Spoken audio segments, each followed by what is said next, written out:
Mohta college की online पाठशाला में आपका हार्दिक स्वागत है। तो देखिए, हम अध्ययन कर रहे थे इससे पूर्व जो परिवेश एग्जामों के अंदर जो प्रश्न आए हुए हैं, विशेष तौर पर जो ए पार्ट है जो महत्वपूर्ण रोल निभाने वाला है। इसके अलावा इसमें कुछ कंपटीशन एग्जाम में से संबंधित प्रश्न भी पूछे जाते हैं। इसके अलावा यानी आज जो हम अध्ययन करने वाले हैं वो करेंगे हम एमए परिवेश ज्योग्राफी का जो सेकंड पेपर है भू आकृतिक विज्ञान जियोमॉर्फोलॉजी। तो उसके अंदर भी सेक्शन ए के अंदर 10 क्वेश्चन आएंगे और ये जो पेपर है बेसिकली 2018 जो वार्षिक एग्जाम है उसके अंदर ये प्रश्न पूछे गए हैं।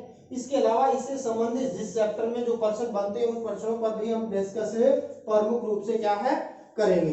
तो देखिए, एक एक प्रश्न का हम बारीकी से डायग्राम रेखा चित्र के माध्यम से अध्ययन करेंगे, बिल्कुल इजी वे के अंदर।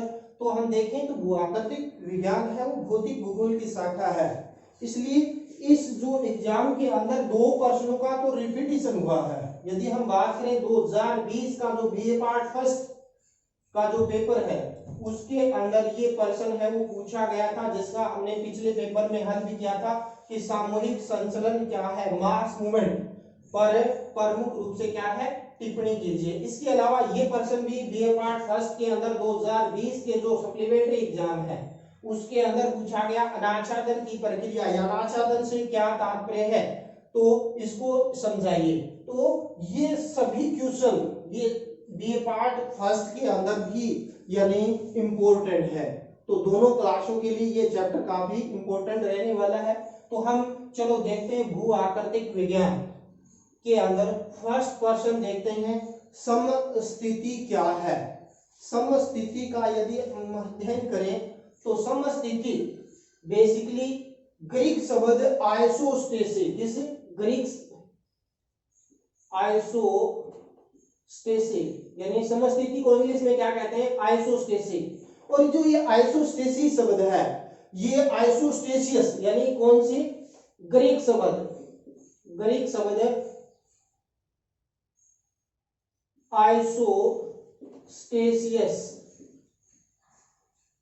आइसोस्टेसिस शब्द ग्रीक भाषा की आइसोस्टेसियस शब्द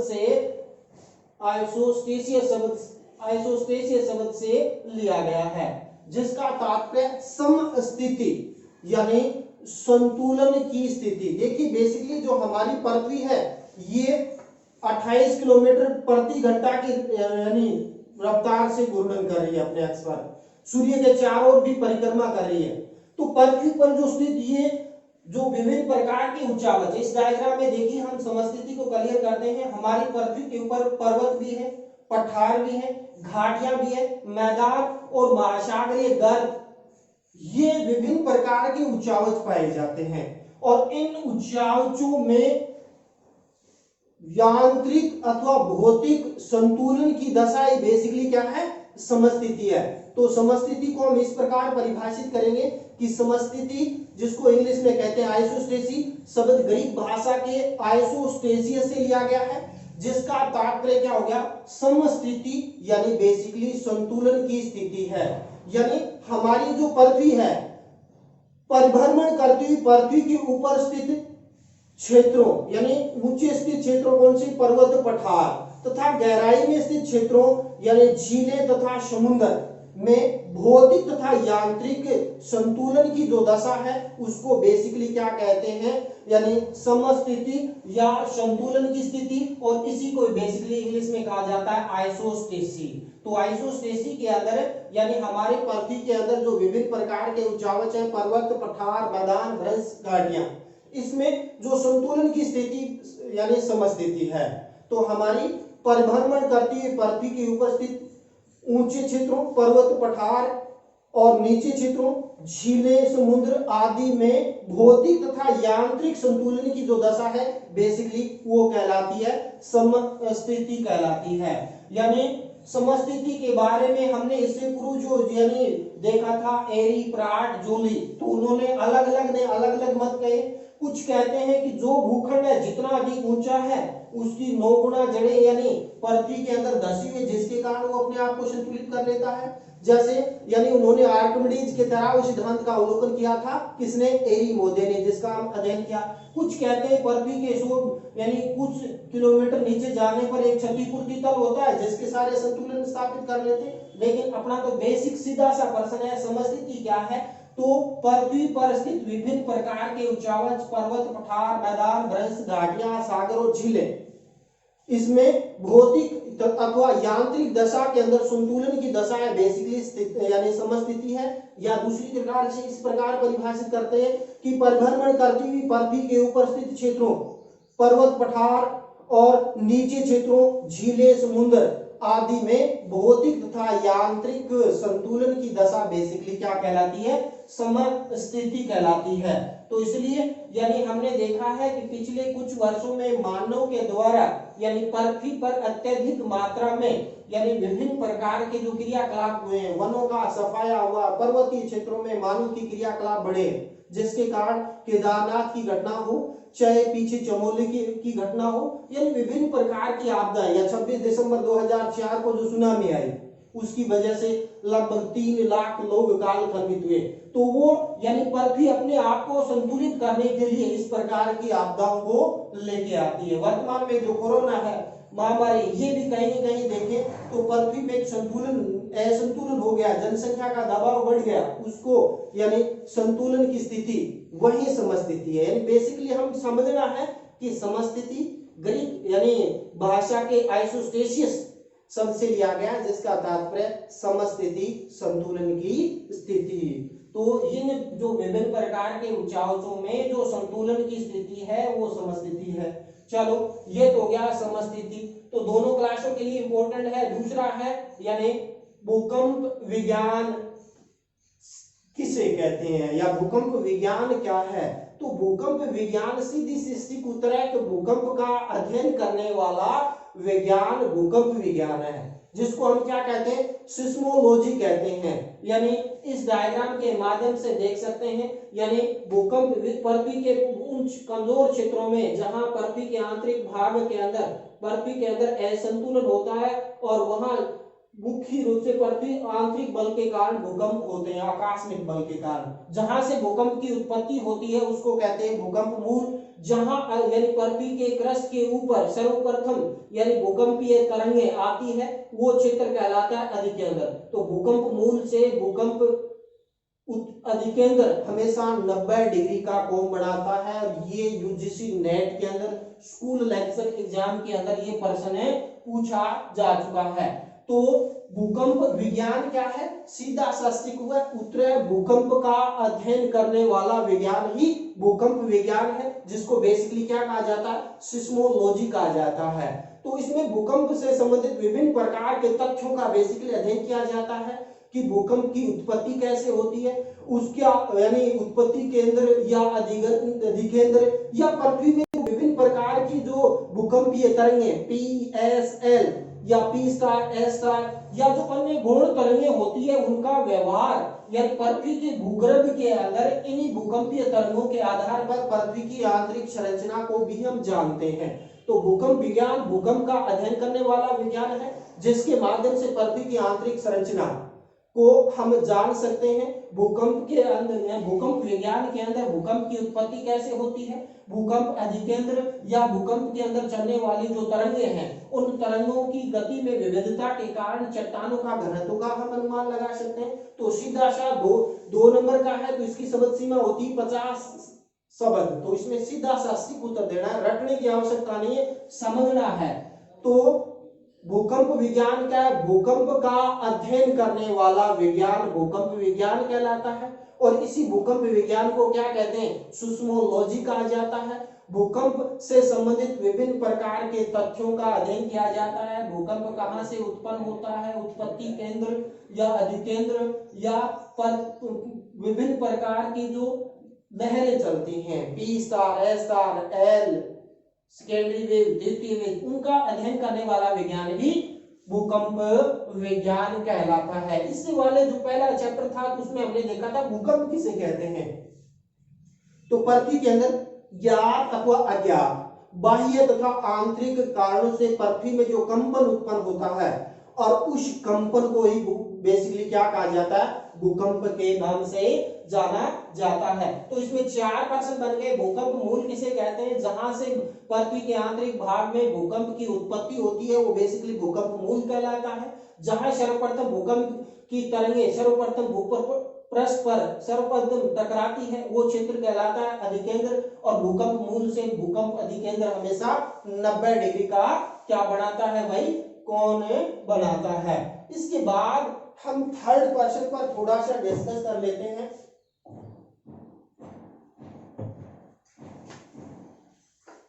अंतर्जात बलों को समझाइए। बेसिकली अंतर्जात बल है क्या, तो सीधी सी बात है कि पृथ्वी के आंतरिक भाग में उठने वाले बल ही क्या कहलाते हैं, अंतर्जात बल कहलाते हैं।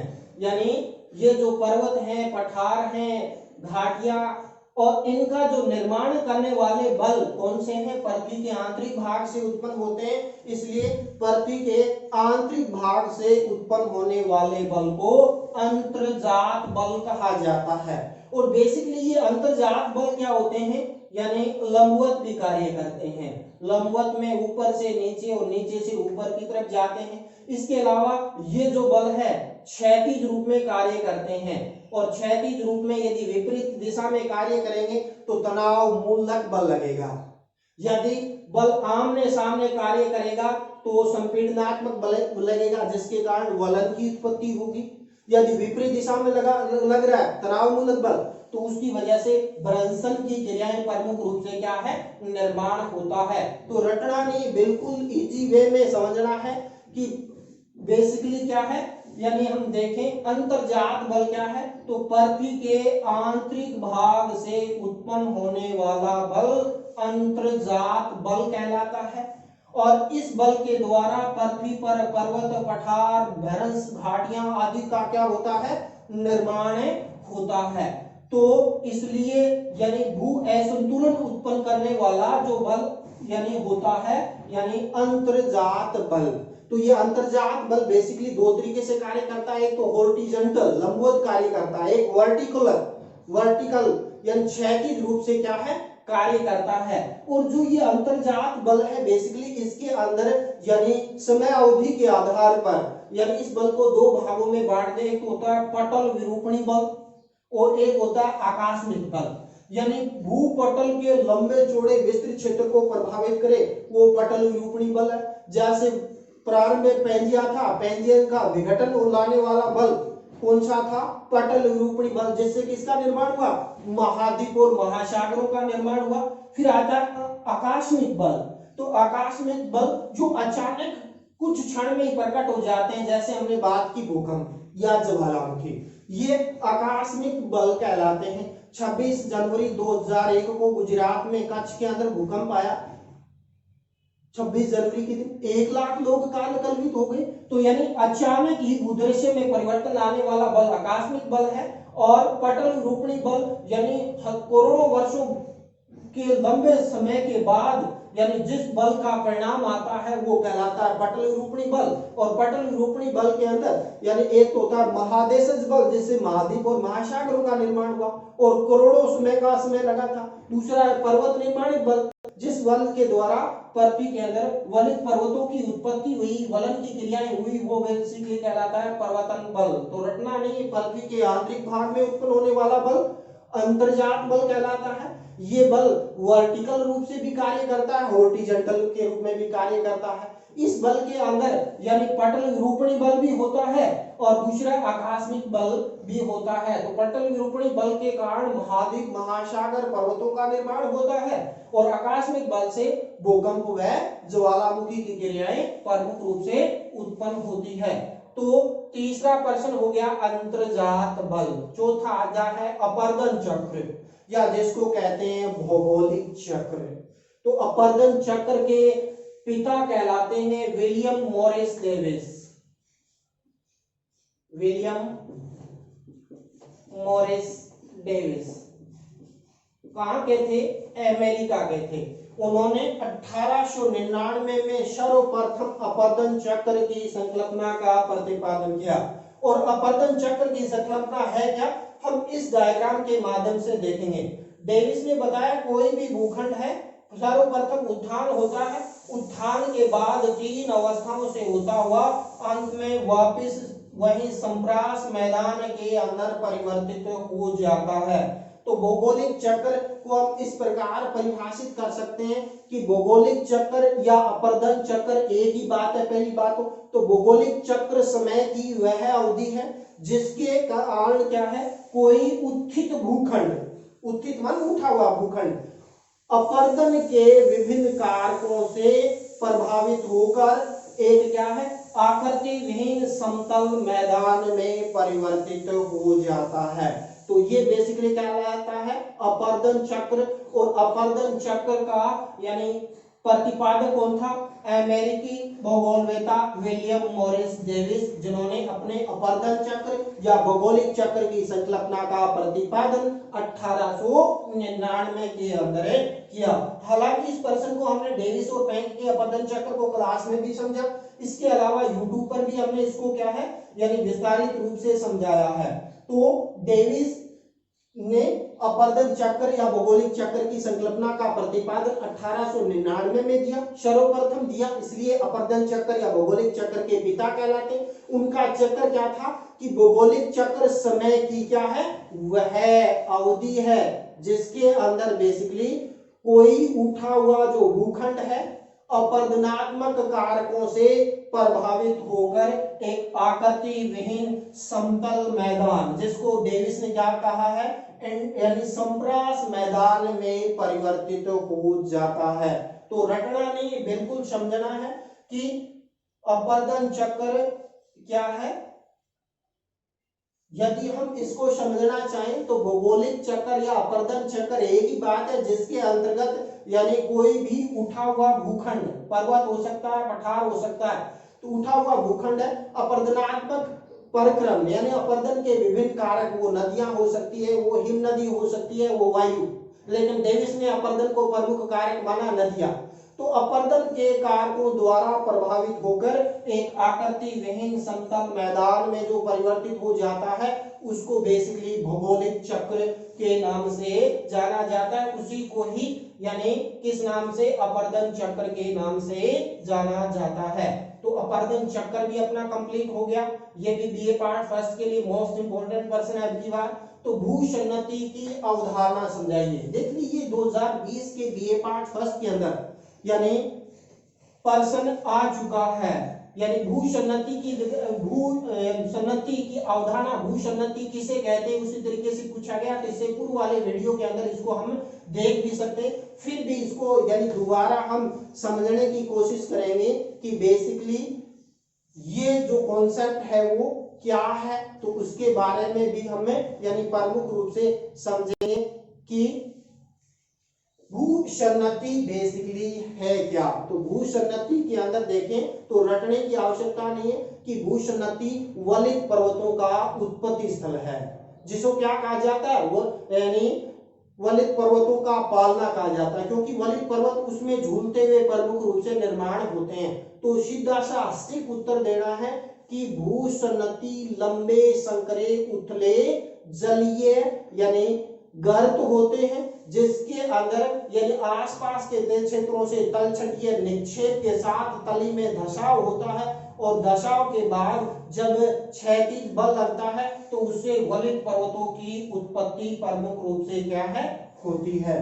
तो वलित पर्वतों का उत्पत्ति स्थान है क्या है, यानी ये प्रमुख रूप से देखें भूसन्नति। तो भूसन्नति वलित पर्वतों का उत्पत्ति स्थान है, और ये उत्पत्ति स्थान कैसे है कि इसके अंदर देखें भारत बेसिकली पहले इतना सा ही था, और इसके यहाँ तैतीस सागर था, यहाँ एशियन प्लेट थी, तैतीस भूसन्नति के अंदर मलबा जमा, और मलबा जमने के बाद धसा हुआ और इंडियन प्लेट उत्तर की तरफ स्थापित हुई। तो ये हिमालय पर्वत प्रमुख रूप से क्या है, निर्माण हुआ।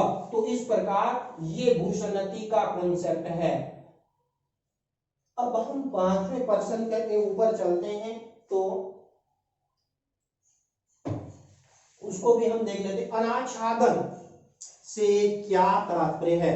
ये प्रश्न भी 2020 के अंदर सप्लीमेंट्री एग्जाम में इस प्रश्न को पूछा जा चुका है।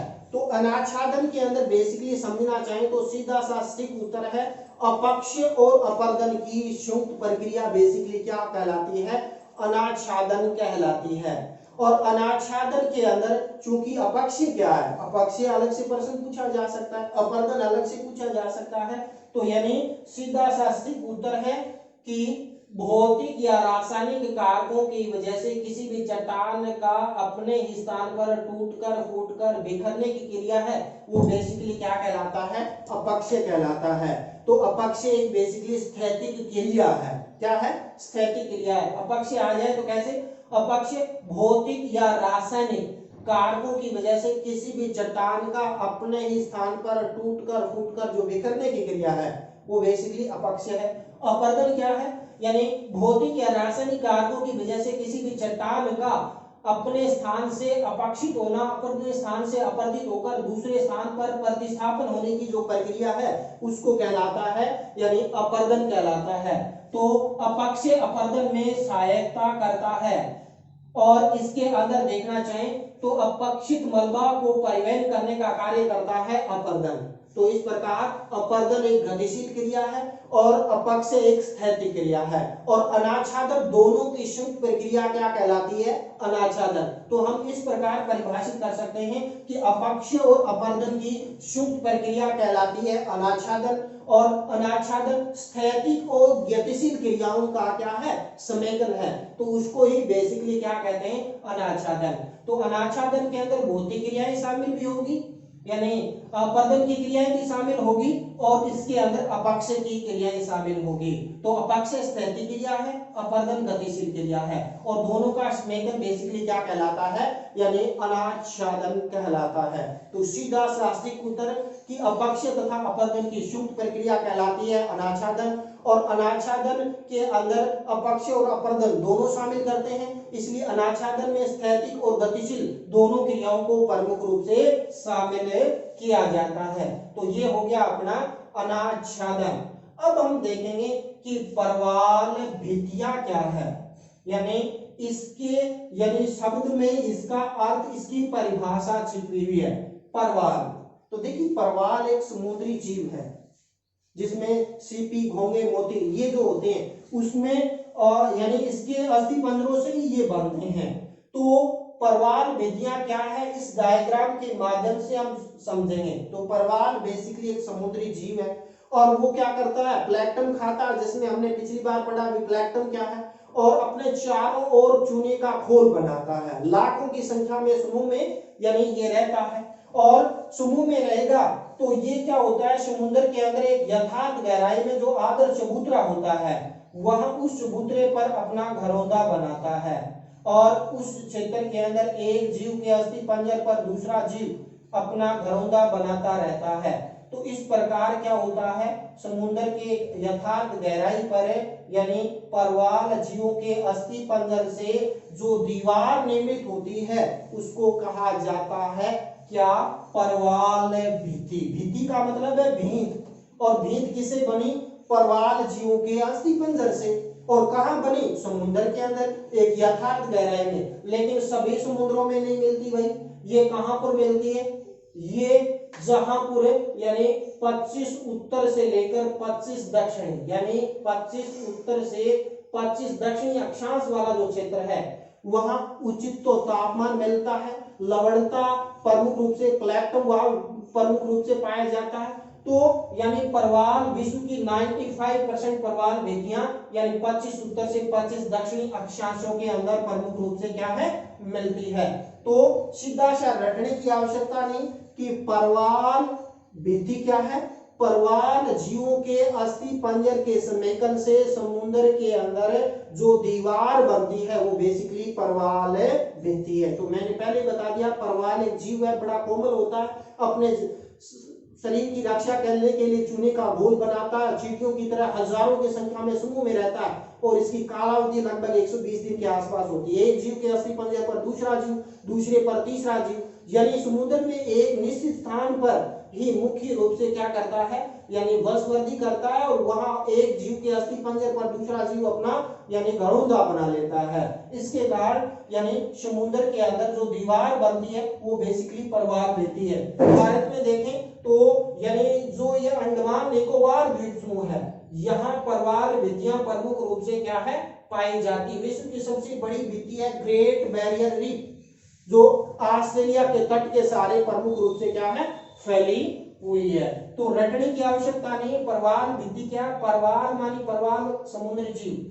समुद्री जीवों के अस्थि पंजर से समुद्र के अंदर जो दीवार बनती है उन दीवार को बेसिकली क्या कहा जाता है, प्रवाल भित्ति। लेकिन ये भित्ति समुद्र के अंदर एक आदर्श चबूतरा होना चाहिए, 27 से 30 प्रति हजार लवणता भी होनी चाहिए, तापमान उच्च होना चाहिए 21 से 22 डिग्री सेंटीग्रेड, और उष्णकटिबंधीय क्षेत्र विशेष तौर पर, जो कि वहां उस क्षेत्र में प्लैंकटन मिलती है। तो रटने की आवश्यकता नहीं, समझना है।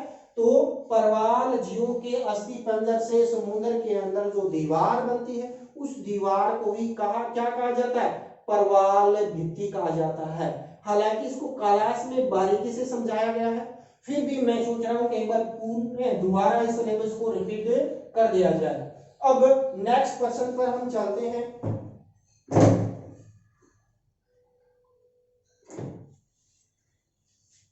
महासागरीय नितल के उच्चावच के प्रकारों के बारे में पूछा गया। 2017 में प्रश्न पूछा गया, महासागरीय नितल के उच्चावचों से क्या तात्पर्य। तो पहले तो हम महासागरीय नितल के उच्चावच से क्या तात्पर्य, फिर उनके प्रकारों का विस्तार से अध्ययन करेंगे। तो यदि हम देखें महासागर नितल के उच्चावच, महासागर मान महासागर तली में पाए जाने वाले विभिन्न प्रकार के उच्चावच, पर्वत, पठार, मैदान, भ्रंश, घाटियां, यानी हमारी पृथ्वी का 71% भाग जलमंडल है। जिस प्रकार स्थलमंडल पर पर्वत, पठार, मैदान, भ्रंश, घाटियां पाई जाती है, उसी तरीके से स्थलमंडल के अंदर भी विभिन्न प्रकार के उच्चावच पाए जाते हैं, और उन उच्चावचों को ही क्या कहा जाता है, महासागरीय नितल के उच्चावच कहा जाता है। और इन उच्चावचों को एक वक्र के द्वारा जो हम प्रदर्शित करते हैं उसको कहते हैं ज्यामितीय वक्र। यानी स्थलमंडल और जलमंडल की यानी पाए जाने वाले विभिन्न प्रकार के जो उच्चावच हैं, उन उच्चावचों का अध्ययन करते हैं, उनको ज्यामितीय वक्र के द्वारा प्रदर्शित किया जाता है। अब हम बात करते हैं उसी ज्यामितीय वक्र के आधार पर महासागर के अंदर पाए जाने वाले जो उच्चावच हैं उसको बेसिकली 4 भागों में बांटते हैं, क्योंकि ये काफी लंबा चौड़ा मंडल के अंदर बांटते हैं। एक होता है मगन तट। तो मगन तट क्या होता है, इस डायग्राम के माध्यम से देख सकते हैं, यानी ये पर्वतीय क्षेत्र है और ये समुद्र के यानी किनारे वाला क्षेत्र है। तो महासागर के किनारे वाला वह क्षेत्र जहां प्रमुख रूप से ढाल मिले 1 से 3 डिग्री, और इसके अंदर बात करें गहराई 100 फीट, महाद्वीप का वह नीचा भाग जो यानी उथला भाग जो समुद्र में डूबा हुआ है वो महाद्वीपीय मगन तट है। तो 1 नंबर स्थलाकृति बनती है महाद्वीपीय मगन तट। प्रकारों में देखें महाद्वीपीय मगन तट संपूर्ण महासागर में देखें तो 8.6% भाग पर है, यानी महाद्वीपीय मगन तट पाए जाते हैं। सर्वाधिक अटलांटिक महासागर में 13.3% भाग पर पाए जाते हैं। दूसरा है महाद्वीपीय मगन ढाल। तो महाद्वीपीय मगन तट से लेकर गहरे महासागरीय मैदान के बीच दो तीव्र ढाला वाला जो भाग होता है उसको क्या कहा जाता है, यानी महाद्वीपीय मगन ढाल कहलाता है। इसका औसत ढाल 5 डिग्री, लेकिन सेंट्रेला के बाद 40 डिग्री तक भी पाया जाता है। तो यानी महाद्वीपीय मगन तट से लेकर गहरे महासागरीय मैदान के बीच तीव्र ढाल वाला जो यानी सागरीय भाग है, समुद्र के अंदर जाते हैं, तो वो कहलाता है महाद्वीपीय मगन ढाल कहलाता है। इसका ढाल तीव्र होता है, इसलिए नदियों द्वारा लाया गया मलबा फिसल कर नीचे मैदान के अंदर चला जाता है। तो पहला हो गया महाद्वीपीय मगन तट, यह संपूर्ण महासागर की तली का 8.5% भाग पाया जाता है। फिर पाया जाता है महासागरीय मैदान। जिस प्रकार यानी अपने स्थलखंड में मैदान पाए जाते हैं, उसी प्रकार से महासागर का एक लंबा चौड़ा विस्तृत क्षेत्र क्या है, मैदान है। तो उस महासागर में लगभग 3 से 6,000 मीटर नीचे गहराई के अंदर एक समतल मैदान पाया जाता है। और संपूर्ण महासागर की जो तली है, यानी संपूर्ण महासागर का क्षेत्रफल कितना है, 36.106 करोड़ 106 करोड़ क्षेत्रफल में से यदि हम बात करें 75.9% यानी 76% भाग पर है महासागरीय मैदान। चूंकि ये काफी गहराई में होते हैं, कितनी 3 से 6,000 मीटर गहराई में, इसलिए इनको कहा जाता है गहरे महासागरीय मैदान के रूप में भी इसको जाना जा सकता है। तो तीसरी यानी प्रकारों में देखें महासागरीय नितल के, तो महाद्वीपीय मगन तट, मगन ढाल, गहरे महासागरीय मैदान, और चौथा महासागरीय गर्त। तो महासागरीय गर्त महासागरों के सबसे गहरे भाग होते हैं, जो पर्वतीय कटक होते हैं, उन कटकों के मध्य यानी तंग संकड़ी गहरी खाई होती है, बेसिकली वो गर्त कहलाते हैं। और यदि हम गर्तों की बात करें, वर्तमान में 57 यानी अब तक अन्वेषण हुआ 57 गर्तों का पता चला है। सर्वाधिक 32 गर्त प्रशांत महासागर में पाए जाते हैं, 19 गर्त अटलांटिक महासागर में पाए जाते हैं, और बाकी जो यानी बच गए वो हिंद महासागर के अंदर पाए जाते हैं। तो सीधा सा अस्तित्व होता है महासागर की तली में पाए जाने वाले विभिन्न प्रकार के उच्चावच पर्वत, पठार, मैदान, वृक्ष, घाटियां, जिसको 4 मंडलों में बांटा है, महाद्वीपीय मगन तट, मगन ढाल, गहरे महासागरीय मैदान और गर्त। उनको यानी महासागरीय नितल के प्रकार के अंदर विभाजित किया गया है। तो ये 7 नंबर के प्रश्न के अंदर भी पूछा जा सकता है। तो महाद्वीपीय मगन तट महासागर की तली के अंदर पाए जाने वाले महाद्वीपीय मगन तट, मगन ढाल, गहरे महासागरीय मैदान और गर्त में विभाजित किया गया है। इसके बाद हम बात करते हैं नेक्स्ट पर्सन कास्ट स्थलाकृतियां। तो कास्ट स्थलाकृतियां क्या है, बिल्कुल ही इजी। कास्ट से तात्पर्य चूना प्रधान प्रदेश में वर्षा के जल के अपर्दन और परिवहन की क्रिया के कारण जो स्थलाकृतियां बनती हैं उनको बेसिकली कहा जाता है कास्ट स्थलाकृतियां। और कास्ट क्षेत्र है, यदि हम देखें ये है एड्रियाटिक सागर, और एड्रियाटिक सागर पर एक देश था पूर्ववर्ती यूगोस्लाविया, जिसको वर्तमान में कहते हैं स्लोवेनिया। यहाँ पुरुष एक कास्ट प्रदेश में ऐसी चूना प्रधान स्थलाकृतियां सर्वप्रथम देखेगी, इसलिए चूना प्रधान प्रदेश के में जो निर्मित स्थलाकृतियां हैं उनको बेसिकली क्या कहा जाता है, कास्ट स्थलाकृतियों के रूप में जाना जाता है। तो कास्ट स्थलाकृति और रटने की आवश्यकता नहीं, भी चूना के अंदर क्या होते हैं, छिद्र होते हैं, और उसमें जब वर्षा का जल होगा तो चूना गोलीकरण के द्वारा, अपर्दन द्वारा, परिवहन के द्वारा वहां कई प्रकार की अपर्दनात्मक, जैसे यदि हम बात करते हैं तो कई प्रकार की स्थलाकृतियां इसके अंदर निर्माण होती है। तो अपर्दनात्मक हो चाहे निक्षेपात्मक स्थलाकृतियां हो, उनको क्या कहा जाता है, कास्ट स्थलाकृतियां। और कास्ट नाम पर कैसे पड़ा, एड्रियाटिक सागर के ऊपर पूर्ववर्ती यूगोस्लाविया के अंदर 480 किलोमीटर क्षेत्र के अंदर है, यानी चूना प्रधान स्थलाकृतियां देखी गई, और उसी के आधार पर विश्व में जहां जहां चूने प्रदेशों में वर्षा के जल के द्वारा अपर्दन और निक्षेप क्रिया के द्वारा जो निर्मित स्थलाकृतियां हैं उनको बेसिकली क्या कहा जाता है, कास्ट स्थलाकृतियों के रूप में जाना जाता है। अब नेक्स्ट प्रश्न सामूहिक संचलन को समझाइए। ये प्रश्न भी हम पिछली क्लास के अंदर हालांकि इसको कर चुके हैं, चूंकि ये आया है तो दोबारा एक बार रिपीट कर लेते हैं तो इसको और बढ़िया तरीके से यानी समझ में आ जाएगा। तो वृहद संचलन क्या होता है, यानी या वृहद संचलन या सामूहिक संचलन या वृहद क्षरण एक ही बात है। क्या होता है, पर्वतीय क्षेत्र होते हैं, और पर्वतीय क्षेत्रों से क्या होता है, यानी मलबा गुरुत्व ढाल के कारण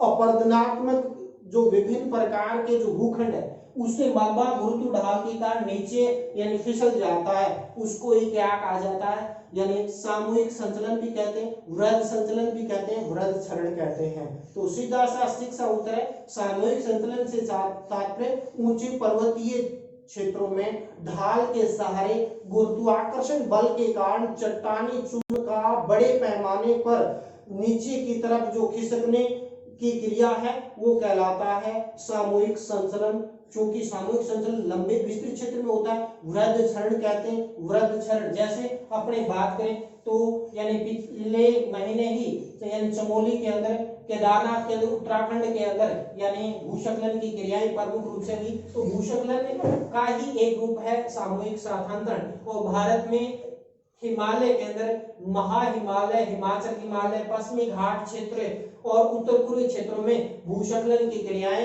यानी सबसे ज्यादा क्रियाशील है और उस क्षेत्र में वर्षा ऋतु के अंदर चट्टानें संतृप्त हो जाती है, जिसके कारण गुरुत्व ढाल के कारण नीचे की तरफ विस्थापित हो जाती है।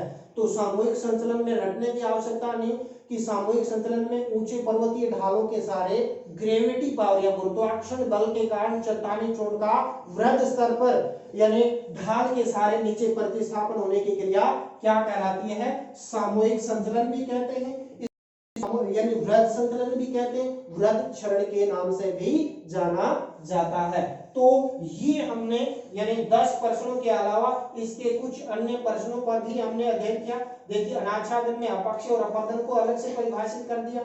इसके अलावा परवाल भित्तियां कहते किसे हैं इसके बारे में, या महासागरीय नितल के उच्चावच से क्या तात्पर्य, उनके प्रकारों का हम एक एक रेखा चित्र डायग्राम के माध्यम से विस्तार से अध्ययन किया।